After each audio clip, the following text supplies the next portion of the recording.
Hello and welcome to Breaking the Cycle. My name is Alan Hyde, and tonight we are joined by a local therapist, a licensed marriage and family therapist, Troy Callaway. Troy, how are you doing? Good. Thanks for having me. Yeah, it's good to have you here. So we were chatting before the show started, and we'll catch you guys up, but Troy, you've been practicing for quite some time, haven't you? There was a break in between, but I looked for other things for a little while, but yeah. Since I've been in the field since '88, licensed later after that. Yeah. And you mentioned you work with adolescents, but you really 5 and older. You'll work with adults, you work with children, adolescents. What would you say is just kind of like where you're at right now with your practice, what you work with the most? Age 5 and up, but there's generally a good mix. Sometimes there are folks in their 20s struggling a little bit with couples. I haven't seen young ones in a while, but around 12 and up, a fair amount. I occasionally get someone in their 70s. Yeah. And what are the predominant issues you would say these days people are reaching out to you for? I would say it runs the gamut. Rebellious kids or kids struggling in school, some addictions, couples,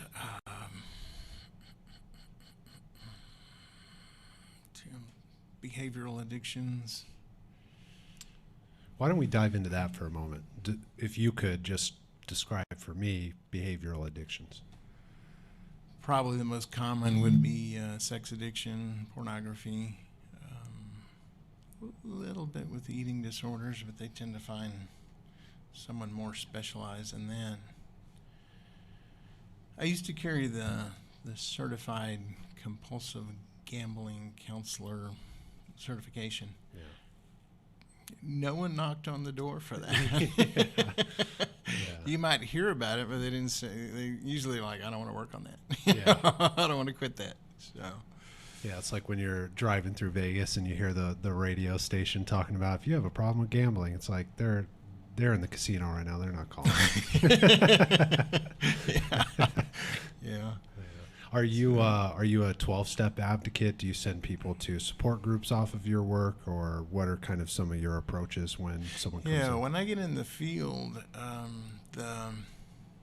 my supervisor was in recovery. The 2 counselors there were in recovery. I was taking kids to AA meetings, occasionally NA meetings. And so I was immersed in 12 steps, not being in recovery myself, but learning it, seeing where I could apply it, and later learning about, smart recovery, rational recovery, and any other tactics. So I didn't really have a dog in the fight, but I went with what worked and where my client was willing to go. Yeah. Did you see a lot of clients wanting to go to smart recovery versus 12-step recovery? Not as much, and it was harder to find, I guess. But I have one now that prefers smart recovery. I think he does more online. Occasionally he catches a meeting. My basic understanding of smart recovery over the years is that it's a little bit more kind of cognitive behaviorally based. Are there pieces in that are more in depth? I'm a big 12-step advocate, so I don't do a lot of work with smart recovery, but mostly because of what you were saying. It's like the area I was in, you couldn't find it anywhere. But how would you describe smart recovery, just at a fly-by glance? If I go with their ABCs. I don't get too deep into it, but what is the activating event? What's the false belief? Belief. What are the consequences of following that false belief? So backing up, activating event. Come home and I'm bored, or I'm lonely, or I'm, what is it? Okay, well, I get to drink, or I need to drink. That's the belief. What are the consequences? And get them to really go through the consequences of, if I drink, what's going to happen? How am I going to beat myself up, or, your health, everything. And then dispute the false belief. And so there I usually get them to make as many, as close to 101 things you can do instead of drink. And then evaluate that and give yourself the dopamine reward of how does it feel if you don't drink, if you do this instead, if you go learn to play the guitar, or if you call a friend or pay your bills or something?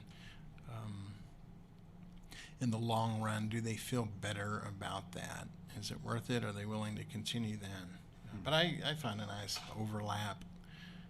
The first guy that taught me smart recovery, I think at the time he would call it rational recovery, but he was very much about pick sides. You have to pick sides. And I think in the small book, Jack Trimpey does a lot of that. You have to pick sides. I'm like, no, you don't. They work beautifully together.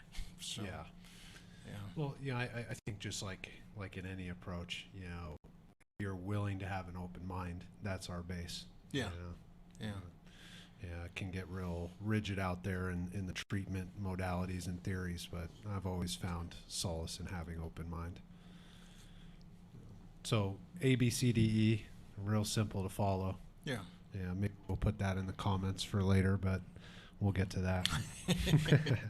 And I also noticed you have a background in treating trauma and Yes. some further educations on top of your degree in treating like EMDR and brain spotting and things like that. Mm-hmm. What's your a flyby look at like your approach with EMDR? Left brain, right brain. The left brain thinks more, the right brain feels more. And so sometimes we'll seesaw and we're being all emotional, we're not thinking rationally, or we're being all intellectual and we're ignoring our emotions. By bilateral stimulation, you're keeping both sides of the brain in the game, and you're able to interrupt the amygdala, which is the alarm center, and calm things down and reprocess more rationally. Sometimes it is quick. Little kids sometimes go fast. You're done, and you're like, really? We're done? You're good? You challenge it, and then sometimes, if it's deep and tangled, it's going to take a lot of work. I mean, and you may know this, it works more for singular events than for complex stuff. Yeah. Then the brain spotting helps more. That's EMDR would be an area where I knew a little bit more. Even both of those aren't my kind of area of expertise, but brain spotting, I've only heard minimal things about it. I don't specifically study it, so I would love to hear and I'm sure everybody listening would love to hear a little bit more about brain spotting and how you use it. Yeah, so we're dealing with the subconscious. And with all these, and I do neurofeedback too. I just keep learning more and more about the power of the subconscious brain, and things are locked away in there. So I tell my clients this. You notice my eyes are all over the place sometimes. I look at it as like there's a file drawer with about 1 million drawers, and I'm going, oh, I need that, I need that, I need this, and so clients can notice and realize if you get them thinking about, say, a favorite vacation. Start to get all the 5 senses involved in your emotions. What do you see here? What do you remember? What do you hear? What do you feel? What's the temperature and the time of year? You just get them all into the details, and all of a sudden they're looking somewhere, and you're like, is that it? And they're like, yeah. You feel it. You feel it drop into your body. Yes, okay. So that spot is your vacation spot. On the beach or wherever it is. And so that gives them a good quick example and a good place to go. Same with EMDR for if things are bad, how can I bail out of this bad memory and go somewhere nice? And so remember that spot. The traumas, I mean, positive and negative, you will have spots where your eyes will go. And so if they came for one specific event, I'll ask them about that real quick and notice where their eyes go. I'm like, okay, is that it? Yeah, that's it. Okay. We can move out of that, or we can, stay and work. There's a resource spot, and this gets a little more complicated, but to get the person there. Some people find it quickly, some people struggle with it. So the resource spot would be like, think of the Zen zone when you just kind of get deep into the subconscious, deep into a relaxed place where you can think things through. I'll call it the mind's workshop or the mind castle if you're a Sherlock Holmes fan. And, so now that we found a vacation spot, we check and see if they're more relaxed, grounded. All right, so calm and relaxed, grounded in here and now. You're not in the past. You're not in the future. You're right here, right now. And then resource. Your mind and body are a resource. There's no telling what each of us are going to accomplish in a lifetime with this and with this. So when you tap into that, I am a resource. I am resourced. And we get deep into that, okay? Calm, grounded, resourced. And they may think of a time where they felt that, or they may just go, oh, yeah, there it is. Okay. And then they feel it. Okay, so that's your resource spot. Remember that. We're going to use that. And we can use that in the treatment. And they may be on a problem spot, a trauma spot, and they go to the resource spot. And we can work back and forth at varying speeds and see how fast do we get that trauma to start chilling down. You said flyby, so there's plenty more details.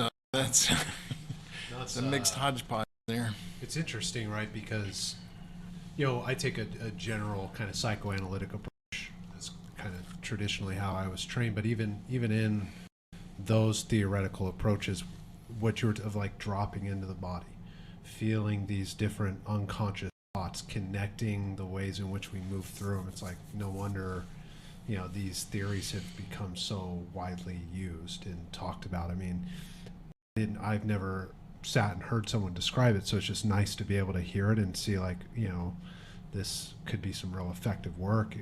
For you guys listening, we've dropped Troy's website. It's CallawayCounseling.com. If you're liking what he's talking about, and we'll definitely point you there more than once tonight, but if you're liking what Troy is sharing here, I would advise you go check it out. He's got a private practice. He's going to help you get to these spots. Thank you. Yeah, absolutely.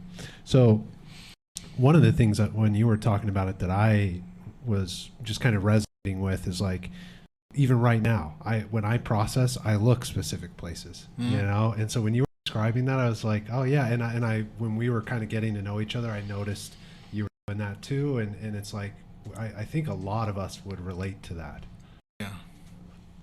Yeah. A lot of people are about eye contact. And I find it distracting. I'm trying to think of stuff, especially if a client's telling me a lot of things. I sort of have a visual spot. So if they're here, I'm kind of looking about where you are often, or looking at my laptop. I'm trying to visualize what they're saying. I'll glance over at them, but if I look too long, now I'm distracted. Sure. Now I can't. I'm not listening to you. So some people get used to that. Yeah. I gave myself permission to look around when I realized, oh, that's what I'm doing. Okay, I'm accessing information, so this is okay to do.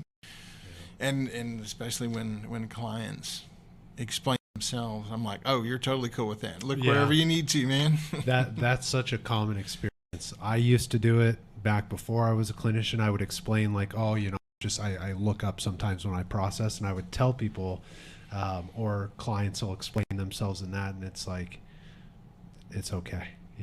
That's just part of the deal. Yeah. Because I'm one of those, I'm sure you've noticed, I'm one of those eye contact guys, but when I process, I'll stare at the roof or the ground, and it is comforting to me. And so I was resonating with that piece, and I'm sure a bunch of people listening, they're like, oh, that's why I do that. Well, and a lot of it's unconscious too, because even people who demand eye contact, you watch them, they're going to look away. They don't realize it. They're brain spotting now. So, yeah. What got you into all this?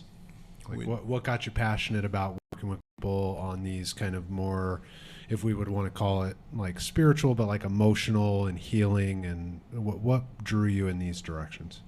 Are we going back to college days, We or could. the EMDR days, or how far back we go? Where do you want to start? Do you want to go all the way back? How much time do we Long have? time ago.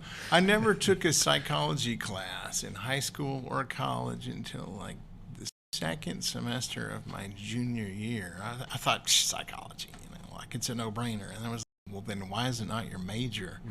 I took one class and went, holy smokes, this is what I was born for. So I had to cram it all in. I missed some of the good classes, which I got later with my master's, but just ate it up. And not being much of an adult myself, it's like, okay, adolescence, I remember that time. That was a rough time. I can work with them. I can help them. So I worked with them for 15 years, give or take, 20, I don't remember. I never really stopped, but a lot of it was full time. And they said, well, you're going to work with kids, you better get your addiction license. So I jumped in and got that. And then started my master's, I don't know, 4 years into it. And you have your marriage and family, right? You said? Yeah. So that systems thinking was right up my alley. Yeah. Like, oh, I like this. This is how we operate. Okay. So that was just a blessing to there. Then I'd actually dropped out of the field for a while for financial reasons. You're not going to make much money unless you're in private practice, Especially in the beginning. Yeah. Yeah, I tell new people as quick as you can switch over if you want to stay in the field and make a decent living. So where was I? I dropped. I contracted with the military. I'm helping with their medical records program for about 7 years, and I knew I'd come back, so I got back to it. Private practice, do or die. And so I have a friend I've known since junior high, and she got me hooked up with another person, and the two of them were already doing EMDR, and they said, you got to do this. So I jumped in as quick as I could, and then not long after that, so Francine Shapiro figured out EMDR, and I believe one of her colleagues who helped her, David Gran, started noticing what people's eyes were doing. And so he took off with the Brainspotting. And he worked with athletes too. I love working with athletes. So I was like, oh, this is my guy. Yeah. Well, one of David Gran's colleagues stopped by a clinic that I was doing some extra work at for a few weeks. And they said, you got to meet this lady, Lynn. That's all I remember. I don't remember her last name. And then she took off to work with a VA hospital somewhere. But she said, yeah, David Gran, blah, blah, blah. And I was like, looked it up. There was a quick download of a course, function of that for a while. It's like, okay, this really launches things. And then went from there. Is he the gentleman too, where like with the athletes, he dove more into that concept of like the focal point that a lot of athletes use, like where they find a spot on the field or the court where they focus? And I think I saw an article people were linking to Graham. He might. I know he talks about peak performance. Yeah. And so it's a spot for that, and he does that with actors, singers, performers. Anyone, where is your and I'll do that with anyone. Where is your best you spot, your highest, greatest self? Where, when you think of that, whatever age you felt your best, where are you looking? Where are you feeling? Okay, that's it. And that's a good one. I don't know if that references what you were. Yeah, I was more just riffing too on the, because I've heard of all the names that you're sharing. I've heard of these things, and a lot of people are really, especially the last like 10, 15 years, are finding success with EMDR and brain spotting and stuff. And yeah, so it's been floating around for quite some time. Yeah. And so you had asked about I guess something about trauma, but my colleagues were working with trauma, and so okay, this is a good way to help people get out of that. Again, it works better with the simple trauma. You get into complex stuff, and you're untangling a big ball of strings. Yeah. So, Yeah. and that's where the brain spotting helps out more if you can get them going there. When you do your EMDR, are you a hand waver or a light bar guy? Not so much of either. There's these TheraTappers. That's right. Yeah, the there's vibration. green Right? things that vibrate back and forth. There's two main companies. I think Neurotech is the more expensive one. They're proud of their stuff. And then TheraTappers.com, can I say that? That's where I order mine. They're more reasonable. They last years. Every once in a while you're replacing the cords, but those are fantastic. Now, also auditory. I have in my office, let's see if we look at it this way, a speaker in this corner and a speaker in that corner, catty corner from each other, kind of covers wherever you're sitting in the room. And for years, I had David Grand had one CD with a river that just flowed back and forth between the two. I played that thing all day for 5 or 6 years till it finally burnt a little spot in the CD and it quit working. For me, even if we're not getting deep into something, if we're just having a conversation, it's still giving you the bilateral stimulation. Sometimes I am doing the hand wave. I never bought the light bar because my colleagues had bought it and they're like, it just sits in the corner. Yeah. And when I contracted with the military, I saw those. Everyone was like, what is that? And they go, oh, that's EMDR. I was like, I've heard of that. You know. Yeah. So I was imagining like a carnival with like those rides with the lights that go. Yeah. Yeah, that sounds nice. The waves going back and forth too. I'm just imagining like what would it be like to sit in Troy's office? Yeah, it was a nice little picture you were drawing there. Yeah, and I have a nice window. The whole wall is a window, and there's a creek back there and a bunch of trees. So people walk in and go, oh, this is nice. Yeah. In your office is in what city? It's in Arlington. Oh, okay. Mm-hmm. Yeah. Off with the Green Oaks, Little Road area, Pleasant Ridge, I-20. Nice. That ballpark's it. There you go. And did you study in this area too, the Dallas area, or in Texas in general? Let's see. I did my bachelor's in Sherman at Austin College, and then I did my master's at Texas Women's University. Oh, interesting. And the first time I saw that over somebody's desk, I'm like, what's that guy doing at a women's university? He was the administrator of the hospital I worked at, and then a colleague said, oh, you got to go there. It's a great program. They want more males, and it's very experiential. You'll get a lot of stuff. And people from other programs have said, oh, yeah, you got more practice than we did. I'm like, oh, cool. All right. Yeah. Chalk up another blessing. There you go. It's so funny because literally this last weekend I was talking to a friend of mine, and we were over in that area. What is that, the Denton area? Mm-hmm. And we were driving by. I said, how many men do you think go to this school? It's just funny. Here I am a week later, and I'm sitting with one of them. Yeah. Oh, that's funny. Yeah. Small world. There was one class. It was different models of therapy, and they got into some sort of I don't remember the name, a feminist model therapy, focusing on what are the females going through. And you had some older women, who had their fill of the male world. Mm-hmm. There's 3 guys in there and a bunch of women. Holy smoke. We're just sitting back quietly, listening, looking at each other like, don't say a word. Yeah. Yeah. So, yeah. I've had a couple of those run-ins. I mean, it's a very heavily female-dominated field, so, those topics come up, and I've learned just keep my mouth shut, especially because you're a trusted dude as well, so they know they don't need any feedback from you in this moment. Yeah. They've had about enough of that anyway. Yeah. So Texas Women's, and then you got into the field, and then you ended up taking some time off, came back, and is that when you got into private practice? Yes. Yeah. Almost lost my house.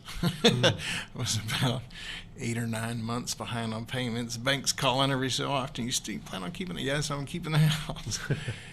had a brother in real estate get it sold to a friend of his, and paid all the debt off, and here we go. So it was nice.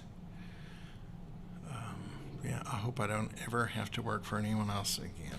Yeah, you know, when we were just touching base with each other prior and you said that, I was like, when I left working in treatment centers, because I did that for 10 plus years working in substance use treatment centers. When I left, I knew I am never coming back to this. You know, it's like never say never, but it's at the same time, it's like I will do many other things first. And the top of that list is working for myself. Yeah. Can't beat it. I grew up in a family where my dad was always self-employed. All my brothers were self-employed. There's 5 of us, and you kind of have that attitude of like, this is how it should work. Yeah. So, yeah.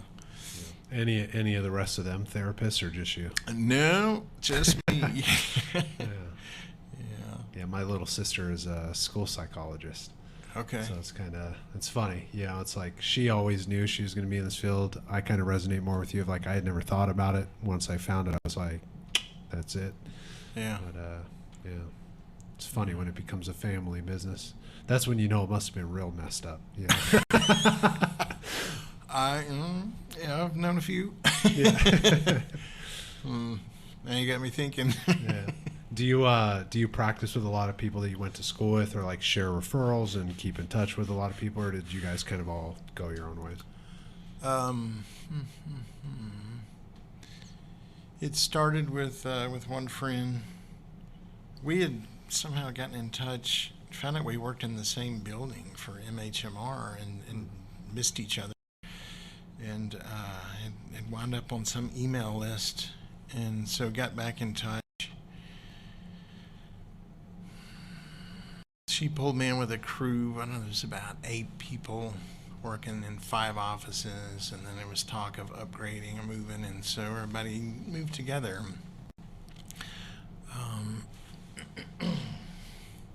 And it became 12 people in 8 offices. And we got tired of that building. And as is going to go, some of us got tired of each other. I'm guilty for being a pain. So I wanted us all to buy a building. We went 4 different directions. Well, 3/4 of us are in the same parking lot. And that has grown. There's about 30 counselors in the parking lot where my office is. You want a counselor, you can find one. Yeah. Yeah. Then 1/4 of them went to Mansfield. So just the one classmate, but there's a chat. Even where there's friction, there's still a core group that texts, hey, I got this client needing this kind of help, this insurance company. Anyone? Or hey, anybody know a psychiatrist that deals with this population you can recommend? So we still talk through there. Yeah. Or hey, did y'all hear there was a shooting? Get ready. And like, oh yeah, they're already calling. Okay. Yeah, I got one in my office now. Okay. Yeah. Yeah. There was a big one like 2 years ago, roughly? I remember I wasn't out here yet, but my sister lives out here, and I just remember there was a lot of uproar. Like even in California, there was a lot of conversations about it, and it was spreading pretty fast in the mental health world. It's hard to remember which one. Yeah. And there was a big one that was around here shooting. You know, I think it was this area. Was it Austin or something like that? Sadly, yeah. How do you remember which one? It's unfortunate. Yeah. Any? Yeah. Yeah. That was when I had decided to move out here. A lot of people were saying it's really needed these days out here on the aftermath of a lot of that kind of stuff. People are really, I think, waking up in the area to like seeking more and more mental health services here and in the Midwest in general, like especially as you go a little bit more north of here, when you start to get into Oklahoma and Missouri and all that, there's not a lot of mental health services. It's growing, but you know, it was interesting to kind of come from a hotbed in California to more Midwest. But I'm finding obviously in the Dallas area, it's metro, so there's a lot of mental health services, but it is interesting. Yeah. So when those things are going on, you find yourself getting a lot of intakes and doing a lot of stabilization work with people? Or do you refer out for that? We're talking about the shootings, Or just like, any and I mean, I would imagine even with like natural disasters, or what was Snowmageddon a couple of years ago? People losing their minds. Yeah, working from home, COVID, Snowmageddon, whatever comes up, just kind of roll with it. I guess one fortunate thing was that we're lumped in with the medical professionals as necessary. So when people could not go to their office or go to their job, I was still driving in. And the speed limit became 93 miles an hour. There you go, flying down the freeway. Highway was empty. I was like, this is nice. Yeah. Sorry for the rest of you, but this is nice. Yeah, so, and then you become a commodity because people want to see a therapist in the office. Oh, I'll do that. Yeah, let's go. A male therapist in the office. Hey. Yeah. Yeah, I found that too when I stepped into private practice. A lot of people, they want a male therapist. It filled up pretty quick, but also, especially during COVID, I mean, everybody wanted to talk through what was going on. It was an interesting time when COVID first hit to be a therapist. It was fascinating with just the spikes and the conversations around anxieties and just, you know, obviously the more complex stuff that you and I are privy to, but to watch society on that level seek aid was an honor to be on the forefront of it too, to be there to offer a service, but it was fascinating to watch. Yeah, that tech group. You guys seen a lot of marital problems? Oh yeah. Yeah. Kids falling apart because they can't go to school and they have to wear a mask when they do go to school, and just it's a mess. Yeah. And you were in private practice when COVID first hit? Yeah. So I think I'm in my 11th year now. Losing track. Yeah. And you said before too, you treat couples, so this is a good segue, right? But so you saw kind of an increase in couples issues when the pandemic hit. Yeah, they're driving each other crazy. Yeah, that's a simple way. I mean, truly, dude, that's a simple way to put it. I mean, it's Get just out of the truth. house. Yeah, that's cut and dry. Yeah. Yeah. Do you think? Because I also noticed a lot of couples started during that time, which, you know, I think anytime there's kind of major stuff going on in the world, you see that people band together, and then also people that have already banded together want to rip each other's heads off. So there's obviously all that going on. But do you think a lot of some of these issues, and of course we could have a long conversation about this, is because partly there wasn't a foundation in those kind of relationships prior, or what would you say? I know that's can be a long conversation, but how do you conceptualize it? Trying times to be together that long and go through the trials and tribulations. It tested people out. How committed are you? How well do you get along? How are you opposite? Are you very similar? Who's in control of the TV? Yeah. Yeah, who's doing the dishes? When are you going to go back to work? You probably heard about some COVID babies or pregnancies. Oh, yeah. The kids, depend on the size of the family and whatnot. Yeah, I don't know if that's answering your question. Yeah, I mean, I think at this point, too, I'm kind of just exploring with you a little bit, having a good time chatting with you and hearing about your experience. Yeah. What do you think is next for you? Or are you at a phase where you're looking to? I saw in your bio there, if I had time, I would do this. Is there big plans for other things you want to study and get into, or are you kind of just coasting at this point into the sunset? What's your next plan? No, I'm always thinking and dreaming, but how much can one person pull off?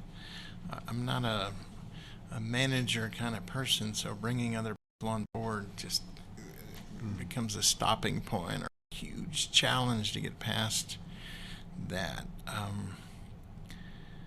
You've heard of they call it energy psychology in the field. Otherwise, outside the field, you hear things like Reiki, or I learned something called BEST, bioenergetic synchronization technique, which, cutting the story short, part of that group morphed into the emergence process, and there's a lot of interesting things there. From that, I started collecting gadgets, an AO scan, alpha omega scan, that uses sound wave technology for healing. And more recently, a vibe bed or vibra bed that's taken that same concept but vibrating it into a mattress. And so, interesting. So I have more gadgets than I can juggle myself, so I need help. But not just help advertising. How do people find you? How many people are interested in this stuff or have heard of this technology? And there's just a lot out there, and it's trying to find out what's good, what's useful, what's not snake oil, what's actually going to help people. What are people open to? That's open a lot. Yeah. So, have you found anything yet where it's trustworthy enough on your end to bring into your practice? when you say bring like in any of these gadgets that you're yeah, finding that you're into? I want to play the game where I get to own things and run off the taxes. I hope that doesn't get me an audit. Yeah, we can cut that part out. 2018, I bought the Alpha Omega scan, and so just early this year, I bought the Vibra bed, and so I have those, and clients are interested, and some are interested in sticking with it. Like, this feels like it's helping. I like what this does. So they want to continue with it. I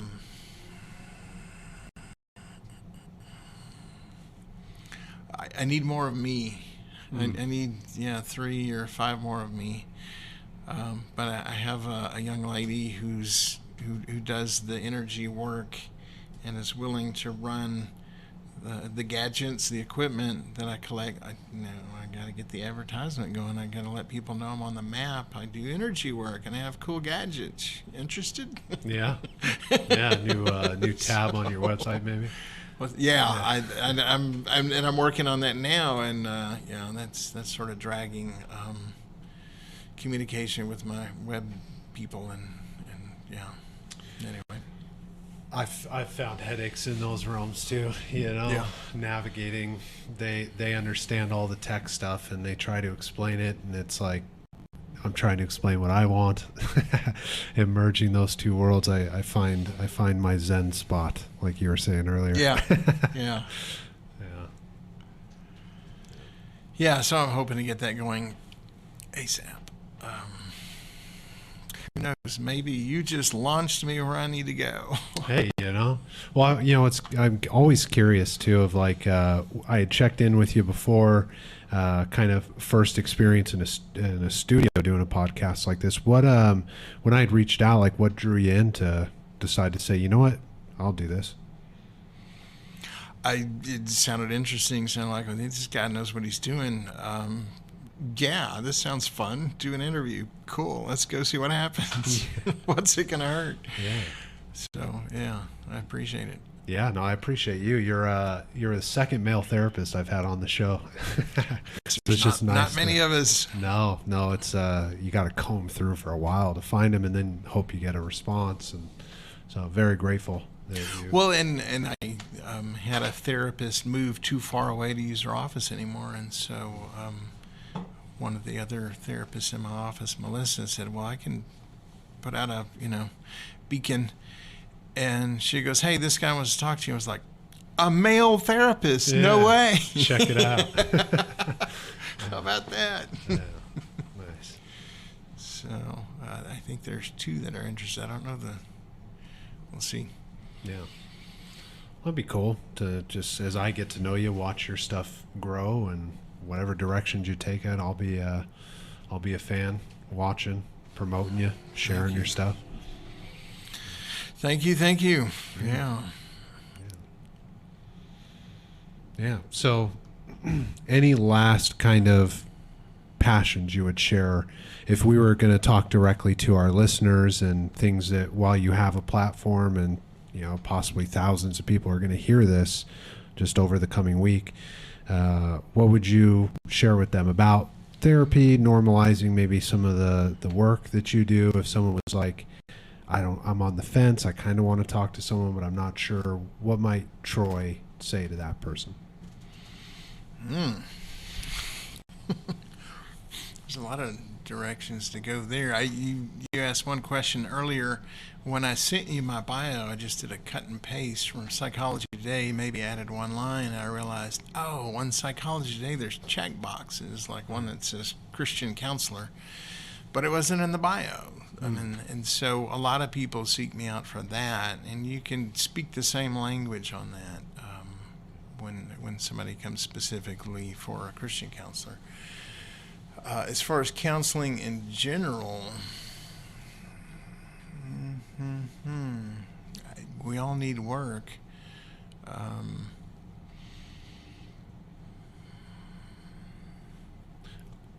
If I'm to drill there just for a moment, we all need work. Yeah. I agree. Yeah. How would we relay that to them? Like, what work do we need as human beings? Like, because I think people hear that and they think like the heavy work, but like, we all need work. I always think is like, everybody's got something to work on. But would you say that differently? Yeah. Well, so backing up, when I got into the field, when I decided I'm going to be a counselor, probably the second thought was, I get to work on me. So, any workshop you go to, you're like, okay, we're going to practice on each other. Y'all pair up. Like, all right. And then you're in tears over something you thought you fixed. Like, okay, thanks, man. Then learning EMDR. This was very interesting. Without disclosing, one of my colleagues that I was paired up with, we were in threes, so I'd work on him, he'd work on her, she'd work on me, and we'd trade off. And he had some things going on that caused him, I call it the hang dog. All right? So this takes a lot of muscle to hold your head up if you're going to sit like this for a long time. And so you sit back up, and pretty soon you're down again. Yeah. And so we worked specifically on what he had going on, and the belief was that he was defective. He had something going on, and rather than think of the one defect that was specific to him, he looked at his whole self as defective. And so I know that. I've been there. I've fought this. It's a constant battle. Sit back up, and before you know it, you're back down again. Yeah. And so we did the EMDR, and in the class, we're doing the little fingers. That's all we had. And very quickly, he went from defective to, I don't remember what it was. I just say, I rock. Because he had a job, he had a wife, he had kids. I think he had a kid on the way, master's degree. So life rocks. I mean, life's great. All of a sudden, he's sitting up. And the next day at the conference, he goes, man, it feels like a steel rod back here. Like, I keep waiting for it to drop, and it didn't drop. And I was like, I wish I knew EMDR when I was going through that. But what that told me was, oh my gosh, this is how you clean house, right? So I've had friends and family, man, you can clean that stuff up. When I learned it, I had all these memories that, like, everybody think about it. Stupid things you said, embarrassing things you did, things that happen to you, whether it's little things or huge, it's what you make of it. And that's how it affects you. And so is there a belief that you're holding on inside, like, oh, I'm stupid, or I was an idiot, or I'm a failure, or okay.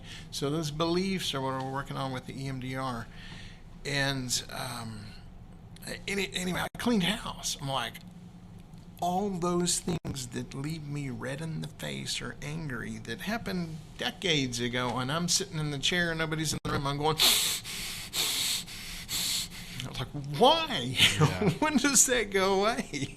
And I learned the EMDR. I was like, holy smokes, clean slate in the first year. And the subconscious brain just starts going, oh, you figured out how to fix stuff. Here's another memory. Remember this one? Remember this one?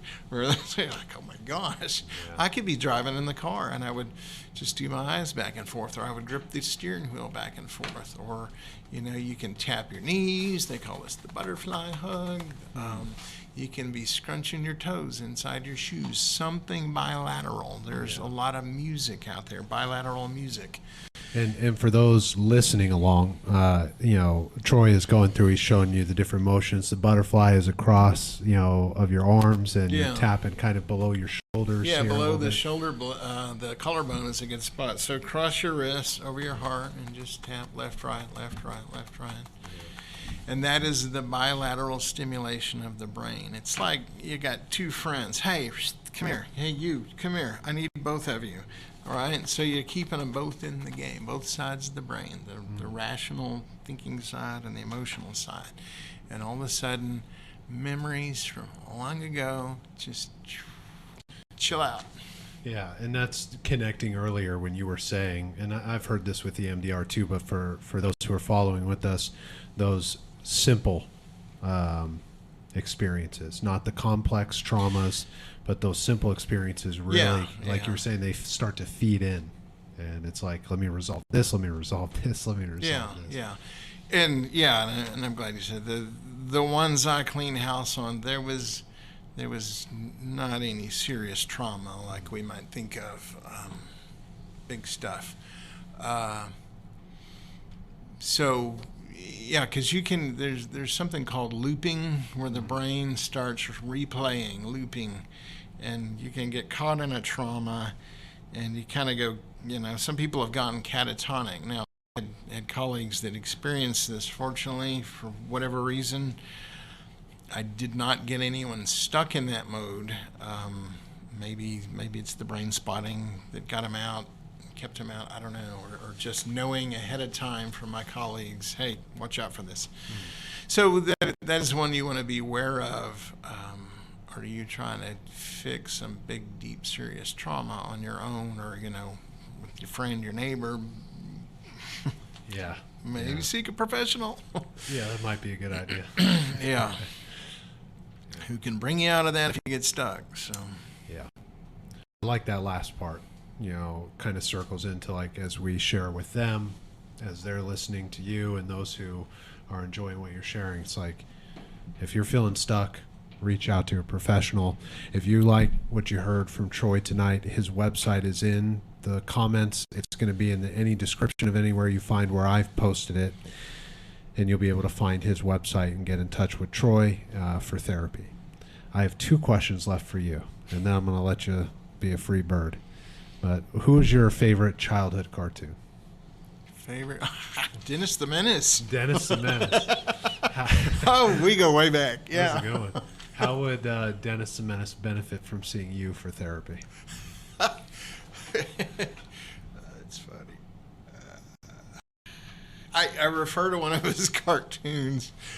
There's a lot of the one-framers, right? So he's...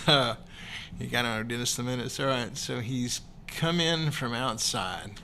He's leaning on the door, and his mom's over here in the kitchen like, what? And he goes, I got on my own nerves today.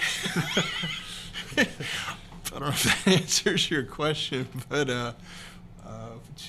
Dennis the Menace, well, you said, well, how would he benefit? How would you help him through that? How would I help him through that? EMDR. Yeah, there you go. That's a quick line. EMDR that. I've heard that line before. Yeah. Or joking as therapists in the same office will go, follow that. Yeah. Just go with that. Yeah.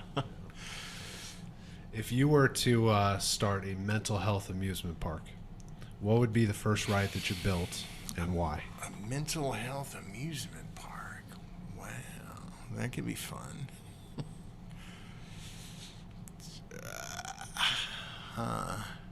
That really starts a lot of creativity. Yeah.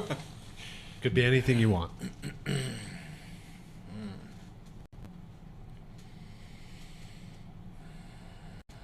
I gotta get out my tablet and paper. Do you want to work on this together? we gotta open one of these. I'm thinking of the drop out of your problems. The Six Flags used to have, was it the Texas Shootout that dropped about 4 to 6 stories and all right, I got it. So experiential therapy, the ropes courses, did that years ago, and occasionally we'll use that. And a couple of friends bought a ropes course from the hospital on 287 that changes hands now and then. They bought it and moved it out to Alvarado, and we would have, they did all the advertising. They would call us to come run these groups. And so you're looking for the metaphor in the group challenge, whether it's a single person activity or it's a multi-person activity. So you put the metaphor to it, all right? How long you got? Now you got my brain going. What would you call the ropes course? Like, what would you name it? Ropes course. They used to use acronyms for it. I mean, it was experiential therapy was kind of the industry term. Ropes stood for something that I'll never remember. You had group challenges. You get to name this one. It can be whatever you want to name it. I think I would just stick with experiential therapy. So if you had an amusement park and the experiential therapy park. Just the ride. What if it was just the ropes course and that was an attraction there? What would you name it? You had the Texas Shootout where you're jumping. See, they had a pamper pole where you climbed up a telephone pole, stood on top of it, and jumped out to the trapeze. And for me, that was the most powerful one. I did it in college, at a college class that did the outdoor education. That would compare most to the Texas Shootout. But on the pole, you're in control of when you jump. On the Texas Shootout, it's happening. Yeah. You got on the ride, it's happening. But you would put in the 1, 2, 3, go. For me, that pamper pole was whether it's I was an introvert, shy. I got to say something to somebody. I don't want to say it. Whether it's asking a girl out or it's confronting someone because they did something you didn't like, and now you got to speak up. Whatever it is, 1, 2, 3, go. It's like hesitating. You got to say it. Do it. Go. And so standing on that pole and jumping, and I didn't want to just jump out. I wanted that trapeze in my hands. You defined your success. Was it just jump, or was it jump and slap it, or jump and grab it? I didn't want to miss. So they thought I'd never jump. But anyway, so on the Texas Shootout, I'm sure you could relate the same some way. So you would call it 1, 2, 3, go? Sure, 1, 2, 3, go. We named it for you. There's a lady with a video similar to that 5, 4, 3, 2, 1, blast off. We'll attach it out there somewhere. That's a good one. 1, 2, 3, go. Fair enough. Well, Troy, thank you for coming on. It's been a blast chatting with you. Thank you, Alan. This was great. Good meeting you. I appreciate the time. Yeah. The experience. Ladies and gentlemen, we break the cycle here every Friday, 7 p.m. Central Standard Time. We'll see you here next Friday. We love you.